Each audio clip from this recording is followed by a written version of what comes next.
I'm joined by former UN Environment Project Director Rajendra Shende, who's now chairman of TERRE, Policy Centre. Thanks very much for talking to us. How significant is this report on the ozone layer, first of all? Well, I think it's a very critical report. As you correctly said, first of all, there is a good news. Amidst a lot of bad news on the environmental front, that at least we have something on which we collectively worked for the last more than 20 years to get rid of 98% of ozone-depleting substances. And on the first time, we have now the observations that ozone layer is set on a recovery path.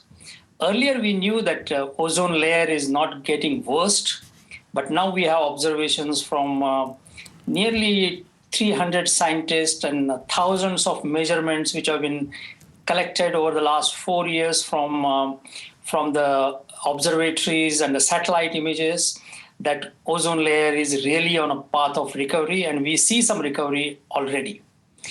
The issue is climate change impact on our ozone layer recovery. And in the process of getting this good news, the world has introduced some of the alternatives to the ozone-depleting substances like CFCs and HCFCs, which are global warming. The typical example is of hydrofluorocarbons, HFCs, which are typically used in all air conditioning of the mobile, on the cars and in transport. That is one of the major uses of it.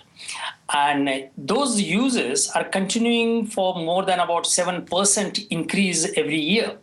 And if that continues, the 25% of the total global warming by 2030 would be only due to these HFCs, which were alternatives to the CFCs and HCFCs.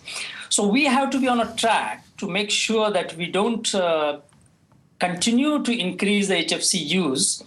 And this is directly related to our actions on climate change. So unless the actions on climate change are on a track, which are not at present, we are likely to damage the success of the Montreal Protocol. Okay, Rajendra, that's all we have time for. Thank you very much for speaking to us. We're going to take a short break now here on Live from Paris, after which Georgia Calvin-Smith will be here with all the latest Africa news.